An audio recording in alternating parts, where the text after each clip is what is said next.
নমস্কার। তো আজকে আমি রান্না করব হচ্ছে খিচুড়ি। এই দেখো চাউল আর ডাউল নিয়েছি। আজকে মশলা করাটা দেখাবো না, মশলাটা আমি আগে এখন করে রাখবো, শুধু রান্নাটা দেখাবো। চলো দেখতে থাকো। তার জন্য আমি এই যে শুকনো ঝাল বাটা, জিরে আর ধনে বাটা, টমেটো কুচি, হালকা একটু আদা বাটা, পেঁয়াজ রসুন একসাথে বেটে নিয়েছি, আর কিছু পেঁয়াজ এই যে কেটে নিয়েছি। তো এবার পরপর রান্না করতে থাকবো, দেখতে থাকো। এটুকু মাংস রাখা ছিল, এই মাংসটুকু কেটে ধুয়ে নিয়েছি। তো আজকে বাইরে খুব গরম, তাই আজকে গ্যাসে রান্না করব। এই যে গ্যাসের উপরে কড়াইটা দিয়ে আমি এই যে সরিষার তেল দিয়ে দেব। আজকে আমি সরিষার তেলেই রান্না করব।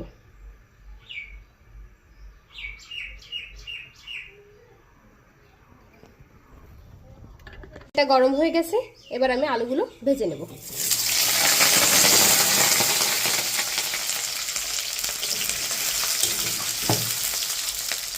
পরিমাণ মতো লবণ আর হলুদ দিয়ে দেব।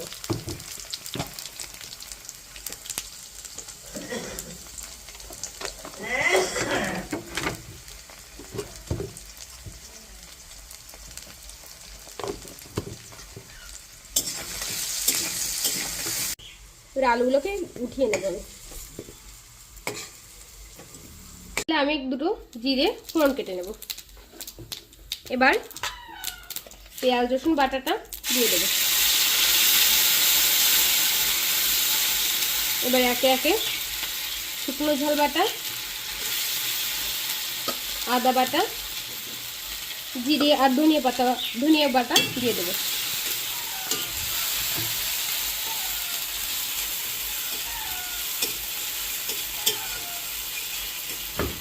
এবার টমেটো কুচিগুলো দিয়ে দেব।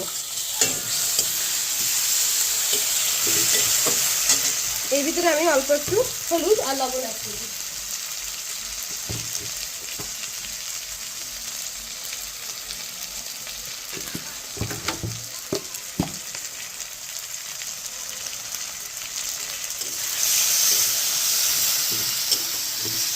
এবার হালকা একটু জল দিয়ে মশলাটাকে সুন্দর করে কষিয়ে নেব।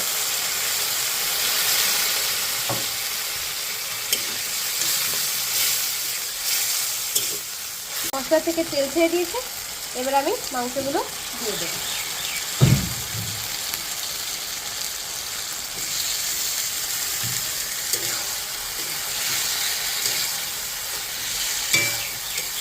অল্প একটু হলুদ গুঁড়া দিব।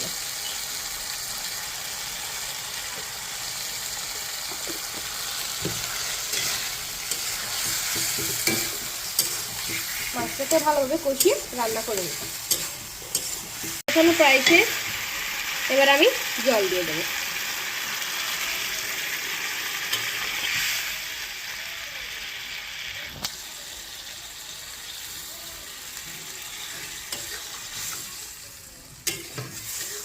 এই যে জলটা ফুটে আসছে, এবার আমি আলুগুলো দিয়ে দেবো, সাথে আমি দুটো গোটা রসুন দেবো।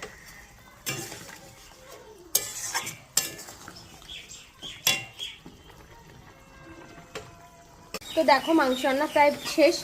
আমি একটু ঝোলঝোলি রাখবো, কারণ আমি খিচুড়িতে দেবো, তো ওই জন্য। তো মাংসটাকে আমি এবার নামিয়ে নেব।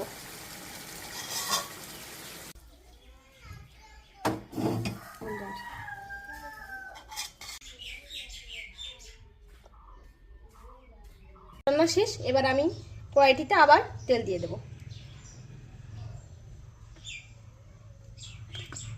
পেঁয়াজ কুচিগুলো দিয়ে দেবো। পেঁয়াজটাকে সুন্দর করে ভেজে নেব।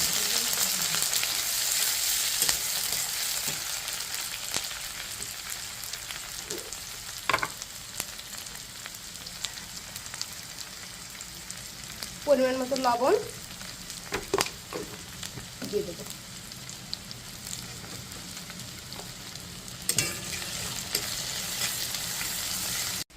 তো পেঁয়াজটা ভাজা শেষ, এবার আমি আগে থেকে ভিজিয়ে রাখা চাল আর ডালটাকে দিয়ে দেবো।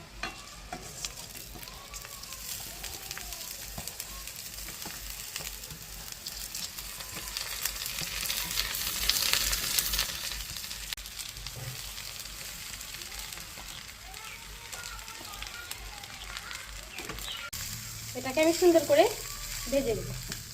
মাংসতে আমি পরিমাণ মতো হলুদ দিব আর লবণ দিব।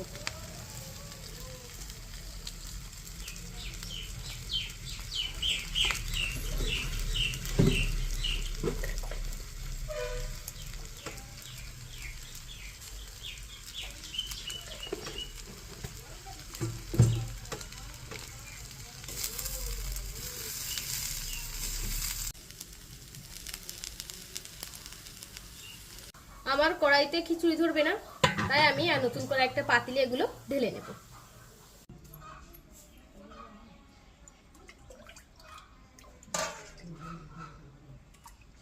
এই যে দেখো, মাংস থেকে মাংসগুলো আলাদা করে নিয়ে মাংসের যে ঝোলটুকু ছিল এই ঝোলটুকু আমি এর মধ্যে দিয়ে দেব।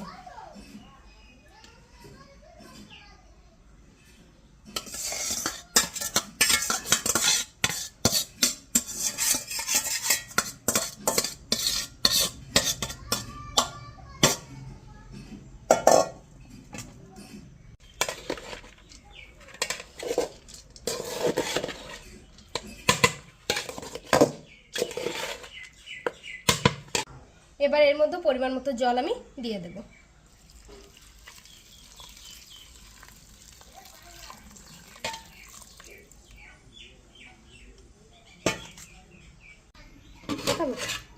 এই যে আমি পরিমাণ মতো জল দিয়ে ওই যে উনুনে বসিয়ে দিলাম। এবার আমি মাংসটা ঢেলে দেব। দেখো আমার রান্নার লাস্ট লুক। তো আমার রান্না এবার প্রায় শেষ না বলা যায় যে একদমই শেষ। তো ভালো লাগলে অবশ্যই কমেন্ট করবে, শেয়ার করবে আর আমার পাশে থাকবে। ধন্যবাদ।